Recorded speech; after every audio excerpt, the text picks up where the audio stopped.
My stepson I raised as my own tried to shut me out of his wedding because I wasn't rich enough, so I ruined his big day with one cold decision. Mark and I met when Alex was only 6 months old. His mom had passed away during childbirth, and Mark was doing his best to juggle work and being a single dad. When we met, it wasn't one of those whirlwind romances, more like a slow, steady burn. We clicked because we were both hardworking, no-nonsense people.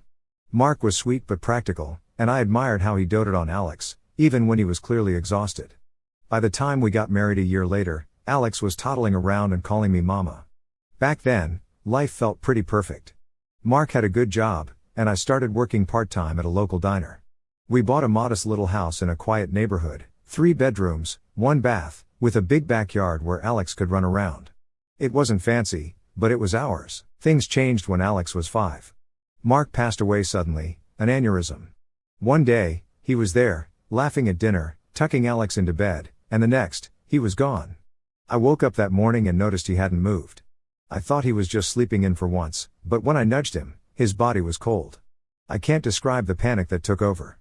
I remember screaming his name, dialing 911 with shaking hands, and trying to keep Alex away from the bedroom. When the paramedics told me he was gone, I was devastated, but I didn't have the luxury of falling apart. Alex was clinging to my leg, asking where Daddy was, and I had to be strong for him. After Mark's death, it was just me and Alex against the world. Money was tight, and I had to pick up extra shifts at the diner to make ends meet. I sold Mark's car and some of his tools to cover the funeral costs. I cried myself to sleep most nights, but I always made sure Alex never saw. During the day, I kept it together, packing his lunches, reading him bedtime stories, making sure he never felt like he was missing out, even when I was barely holding on. I became a master of DIY. Our house needed a lot of work over the years, but I couldn't afford a handyman, so I learned how to fix things myself. I bought a second-hand toolbox, watched tutorials, and just figured it out. Alex would sometimes sit beside me while I worked, handing me tools and asking endless questions. I remember thinking, this is enough. As long as we have each other, this is enough. I did my best to give Alex a good childhood. I made sure he got to play soccer, even though it meant squeezing pennies to pay for the uniform. I volunteered at his school so I could be part of his world. I taught him how to ride a bike, how to cook spaghetti, and even how to fix a flat tire. But things weren't always smooth. As Alex got older, he started pushing back. He was embarrassed by our hand-me-down car and our outdated house. Once, in middle school, he begged me not to come to career day because he didn't want his friends to know his mom worked at a diner. That stung, but I ignored it, figuring it was just a teenage phase. High school was harder. Alex started hanging out with kids who had more than we did, fancy clothes, new gadgets, vacations to Disney World. He'd come home and complain about how we didn't have a big screen TV or how I couldn't afford the latest gaming console. I tried explaining that I was doing the best I could, but he'd just roll his eyes and say, "Whatever, Mom." Still, there were good moments too. He got really into music during his teenage years, and I saved up to buy him a second-hand guitar. He played it non-stop, and for a while, it felt like we were close again. He even wrote me a song once for Mother's Day. When Alex went off to college, I was both proud and heartbroken. Proud because he'd worked hard and earned a scholarship, and heartbroken because I knew our little house would feel empty without him. I helped him pack his things and set up his dorm, trying not to cry as I said goodbye. At first, he called me all the time, asking how to cook certain meals, telling me about his classes, even asking for advice about girls. But as the months went on, the calls became less frequent. I figured he was just busy. Then, during his sophomore year, he started dating a girl named Lily. I didn't meet her right away, but when I did, she seemed nice enough. But as the years went on, things started to shift. Alex visited less often, and when he did, he always seemed in a hurry to leave. He'd make comments about how the house was falling apart or how I should modernize the kitchen. He said it with a laugh, like it was a joke, but I knew he meant it. It hurt, but I didn't let it show. I thought I'd done everything right, raising him with love, giving him everything I could, but somehow, it felt like I was losing him, and the worst part was, I didn't know how to stop it. Alex was growing into someone I didn't recognize, and I wasn't sure if I was ready for what came next. Let me tell you about the first time I met Lily. It was during Thanksgiving break. Alex brought her home for dinner, and I was nervous. I wanted to make a good impression, even though I wasn't exactly sure what good meant. I spent all day cooking, trying to whip up something that felt a little fancier than our usual meals. By the time they arrived, I was sweating and stressed but determined to play the cool, welcoming mom. Lily was different from what I expected. She was petite, polished, and impeccably dressed, like she'd stepped out of a catalog. She greeted me with a polite smile and a soft handshake, calling me Mrs. last name, even though I told her she could just call me by my first name.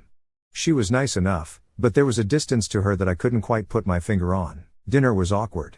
Lily didn't eat much, just picked at her plate, while Alex practically inhaled the food. I tried to make conversation, asking her about school and her family, but her answers were short and clipped. "Oh, my parents work in real estate. Yeah, I like college. It's been fun." I chalked it up to nerves. After all, meeting the boyfriend's mom can't be easy. But Alex? He seemed completely at ease. He couldn't stop smiling at her and kept brushing off her discomfort like it wasn't a big deal. When she quietly whispered something about the house being charming, Alex laughed and said, "Yeah, Mom's house is kind of old school, isn't it?" I smiled and laughed along, not wanting to make a scene. After they left, I felt a bit off. It wasn't that Lily was rude, she wasn't, but she didn't seem interested in me or my world. I told myself I was being paranoid, that she'd warm up eventually, but as their relationship grew, that disconnect only deepened. The next time Lily came over, it was for Christmas. I was looking forward to it, hoping we'd have a chance to bond. I even bought her a thoughtful little gift, a cozy scarf I'd seen her admiring during Thanksgiving. When she opened it, she smiled politely and said, "Thank you, this is nice," but there was no real warmth in her voice. Alex, on the other hand, lit up when he opened his gift from her, a sleek, expensive-looking watch. I didn't even know college students could afford watches like that. Throughout the visit, Lily seemed restless. She spent most of her time on her phone, scrolling through Instagram or texting. I caught her taking a few photos of Alex's room, which confused me until Alex explained later that she was showing her friends how he grew up. That made me feel small, like our home was some kind of curiosity to her. Then there were the comments. They were subtle, but they added up. "Your furniture has so much character. I've never seen a TV like that before. I can't believe you still have a landline." She wasn't saying anything outright mean, but the tone made it clear she found everything here quaint, almost laughable. Alex either didn't notice or didn't care. He just laughed along and said, "Yeah, my mom's pretty old school." Over time, Alex started changing too. He began making similar comments about how the house was outdated, how I should think about remodeling, how I could spruce things up a little. It felt like Lily's world was bleeding into his, and I wasn't sure how to handle it. I remember one conversation vividly. Alex called me one night and asked if I'd ever considered upgrading the house. I laughed, thinking he was joking, but he wasn't. "Mom, you could get a loan or something," he said. "Lily's parents remodeled their kitchen last year, and it made such a difference. You'd love it." I was stunned. "Alex, do you know how much that would cost? I can't just drop tens of thousands of dollars on renovations." "Well, you could sell the house," he said casually, as if it were the simplest solution in the world. "You'd make a good profit and could move somewhere nicer." I told him firmly that this was my home, the home where I raised him, the home where his father and I built our life together. This house was everything to me. I thought he'd understand, but he just sighed and said, "All right, but don't be surprised if people think it's outdated." The turning point came about a year into their relationship. Alex invited me to dinner at Lily's parents' house. I was thinking maybe this was my chance to finally get to know her better. Their house was massive, the kind you see in magazines, with high ceilings, marble floors, and a pool in the backyard. I felt like I'd walked into a different world. Dinner was formal, too formal. There were multiple courses, a waiter in their house, and wine pairings I couldn't pronounce. Lily's parents were polite but also distant, and I could tell they were sizing me up. At one point, her mom asked me what I did for a living, and when I said I taught at a community college, she nodded and said, "That's nice," with a pause that said everything. I tried to engage, to find common ground, but it was like talking to statues. They seemed more interested in discussing their latest vacation to Europe or the new investment property they'd bought. Meanwhile, I was just trying not to spill soup on the white tablecloth. Alex, to my surprise, fit right in. He laughed at their jokes, joined in on their conversations about stocks and market trends, although his genuine self wasn't like that, and barely acknowledged me the whole night. I felt invisible, like I was just there to fill a seat. After dinner, as we were leaving, Lily's dad pulled Alex aside and handed him an envelope. I didn't think much of it until later when I overheard Alex telling Lily it was a check to help him get on his feet. I couldn't believe it. Here I was, scrimping and saving to help him through college, and these people who didn't even know him, were just handing him money like it was nothing. That night, as I drove home, I couldn't stop replaying the evening in my head. It was clear that Lily came from a completely different world, one I'd never be part of, and Alex? He seemed to be slipping further into that world with every passing day. I felt like I was losing him, like the bond we'd built over the years was unraveling, and I didn't know how to stop it. By the time I got home, I was exhausted, physically, emotionally, everything. I sat in the living room, looking around at the house that I'd worked so hard to keep, and for the first time, it didn't feel like home. It felt like a relic of a life Alex was leaving behind, and I had no idea where that left me. Then, out of nowhere, Alex told me he and Lily were engaged. I wanted to be happy, I really did. He called one evening, his voice bursting with excitement, and said, "Mom," she said yes.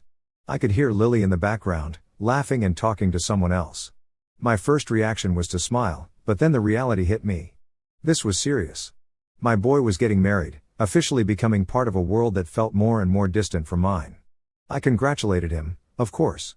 I told him how proud I was, how much I looked forward to being there for him and Lily. He seemed genuinely happy, and for a moment, I let myself believe everything would work out. I'd figure out how to navigate this new dynamic, no matter how out of place I felt. That's what moms do, right? The engagement party was set for a month later. Alex told me it would be just a small gathering at Lily's parents' country club. I didn't even know people still used country clubs. He assured me it was casual, nothing too fancy, but something about his tone made me skeptical. So, I spent days stressing over what to wear. I finally settled on a simple dress I'd worn to a few faculty events. When I arrived at the club, I immediately knew I'd made a mistake. Casual? Not even close. The parking lot was filled with luxury cars, and every person walking in looked like they'd stepped off a fashion runway. Inside, the place was stunning. I felt like I'd walked into a movie set. Alex greeted me at the door with a quick hug, but he seemed distracted. He was wearing a tailored suit, something I'd never seen him in before. He looked so polished, so not like the Alex I knew.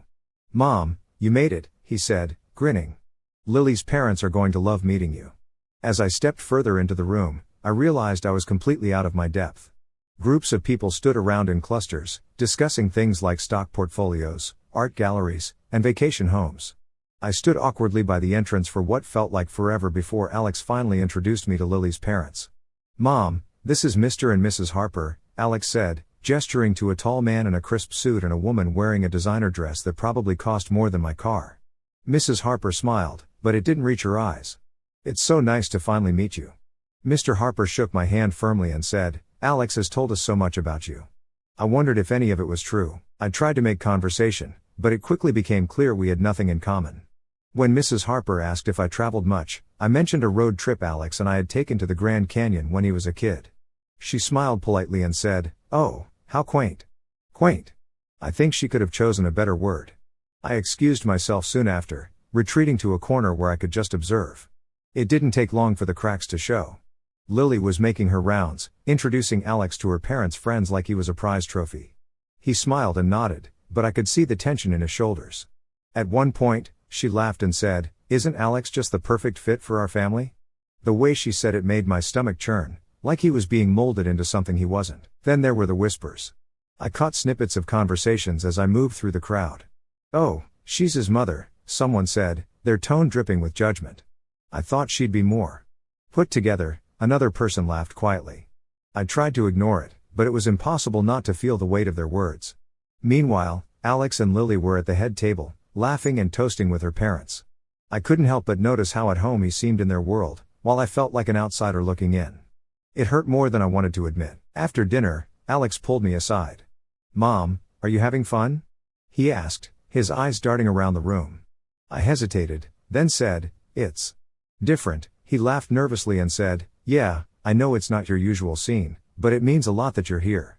Before I could say anything else, he leaned in and whispered, "Hey, just a heads up, Lily's family is big on appearances. Maybe try to blend in a little more." I was confused. Blend in? Was he embarrassed by me? He must have noticed my expression because he quickly added, "Not in a bad way, just, keep it low-key." I left the party early. As I drove home, tears blurred my vision. I kept replaying his words in my head over and over. Maybe try to blend in. I'd raised him, given him everything I had, and now I was supposed to pretend I didn't exist in his world. The engagement party was a wake-up call. Alex was moving further into Lily's world, and I was being left behind. For the first time, I started to wonder if there was even a place for me in his future or if he'd already decided I didn't fit. Then I had another thing to deal with, the wedding. 2 weeks before the wedding, I was feeling cautiously optimistic despite everything: the engagement party, the tension with Lily's family, and Alex's increasingly distant behavior. I'd convinced myself I could still be a part of this day. After all, weddings are about family, right? That's what I kept telling myself, even as little signs started piling up that maybe I wasn't welcome. It started with the wedding details, or, more accurately, the lack of them. I didn't know much about the plans because no one had told me anything.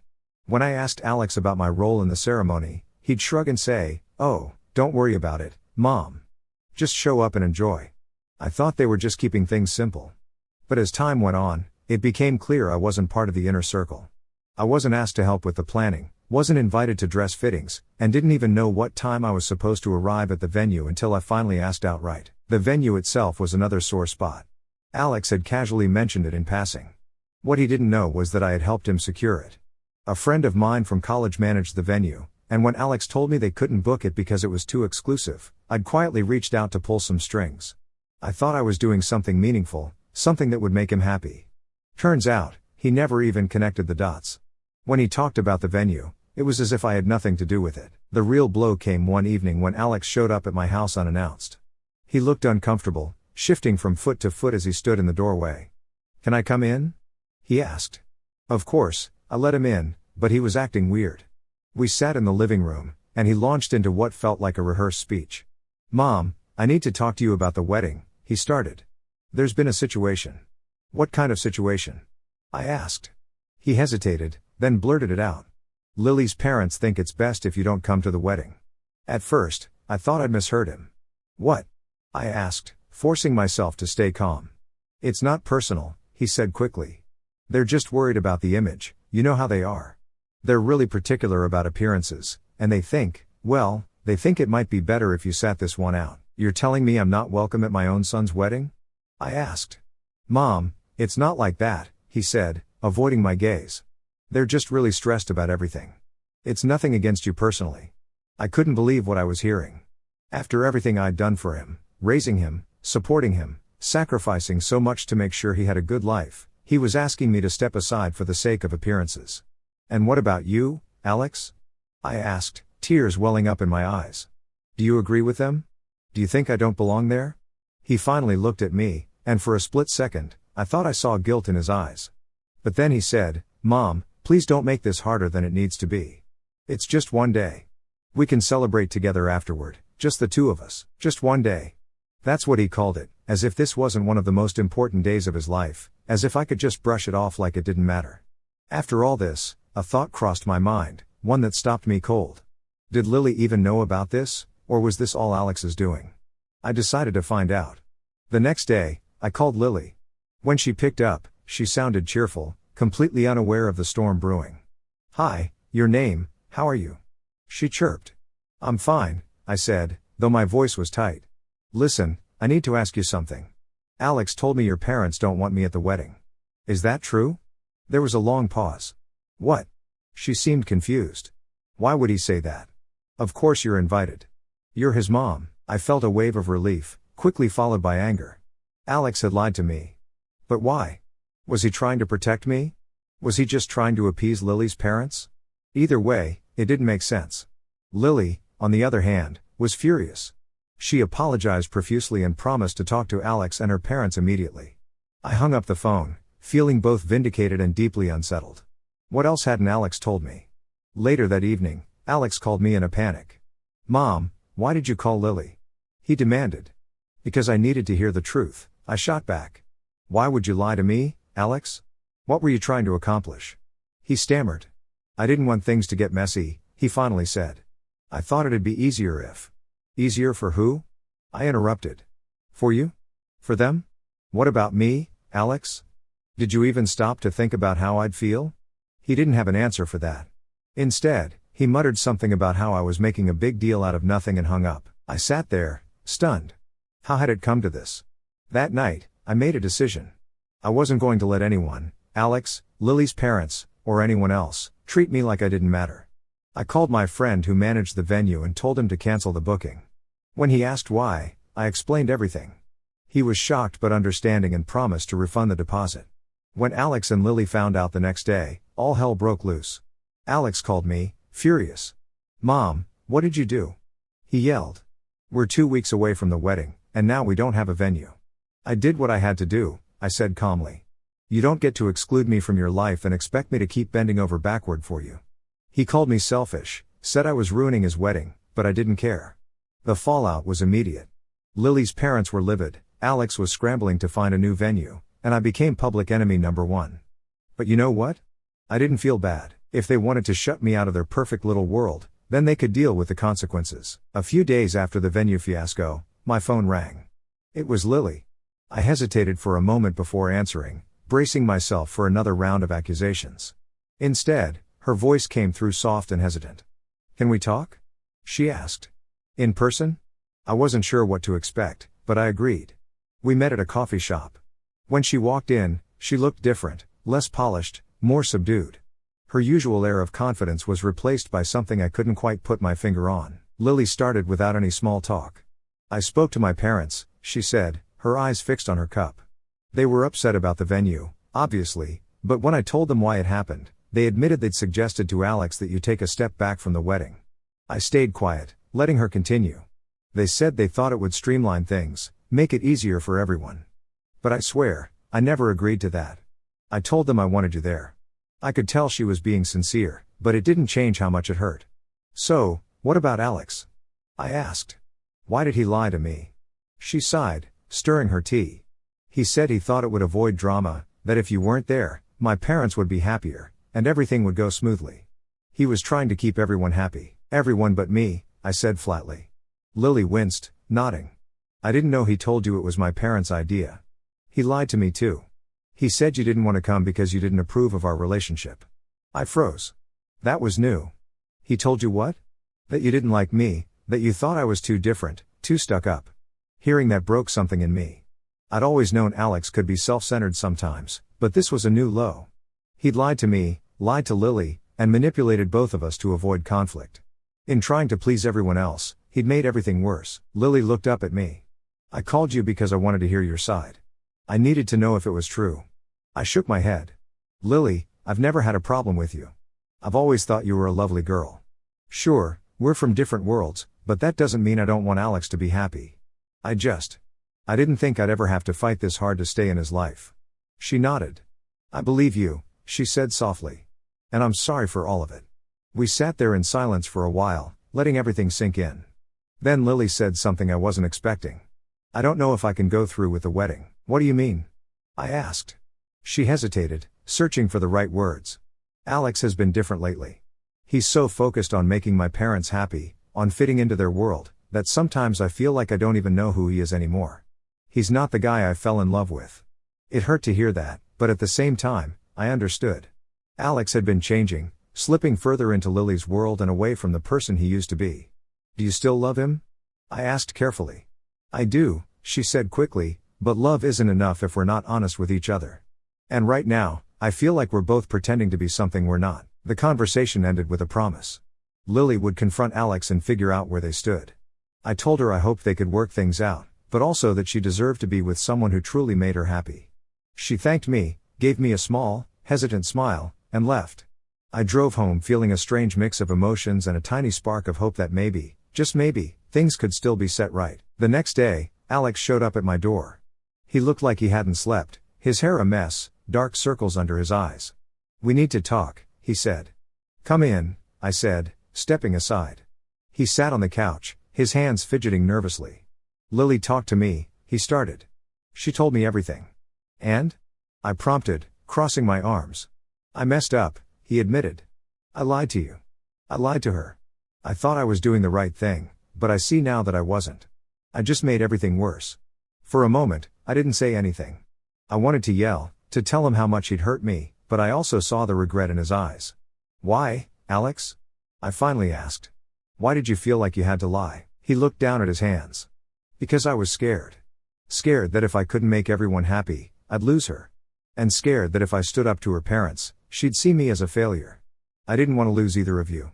For all his mistakes, Alex was still that little boy I'd raised, desperate for approval, terrified of letting people down. But that didn't excuse what he'd done. "I don't know what to say, Alex," I told him honestly. "You hurt me. You lied to me and treated me like I didn't matter. I've always tried to be there for you, but right now, I don't know how to move past this. He nodded. I know, and I'm so sorry. I don't expect you to forgive me right away, but I want to make it right. I just don't know how. We sat in silence for a long time after that. Finally, I said, the first step is being honest, with me, with Lily, and with yourself. If you want to fix this, you have to stop trying to please everyone and figure out what you really want. Alex left that day with a lot to think about, and so did I. In the weeks that followed, life felt strangely quiet. I hadn't heard from Alex since our conversation. Then, one morning, the phone rang. It was Lily. Hi, your name, she said hesitantly. I wanted to let you know I called off the wedding. The words hung in the air for a moment before I could respond. Oh, Lily, I said softly. I'm so sorry, she sighed, and I could hear the weight of her decision in her voice. It wasn't an easy choice, but I couldn't go through with it. Alex and I had a long talk, and I realized we were both trying so hard to fit into roles that didn't feel right. I love him, but I don't think we're ready for marriage. Not like this. I didn't know what to say. Part of me was relieved that she had the courage to recognize the problems before they became permanent, but I also felt sad for both of them. Are you okay? I asked. I think so, she said. It hurts, but it feels like the right thing to do. I just wanted you to know because, well, I know how much this has all affected you too. After the call, I sat in my kitchen, thinking about all the moments that had led to this, the engagement party, the lies, the confrontation. It was like watching a house slowly crumble until there was nothing left to hold it up. I don't think the wedding will ever happen, and honestly, I don't think it was my fault. For now, I'm focusing on my own life. My relationship with Alex will never be the same anymore. That's it, guys. This is my story. Tell me what you think.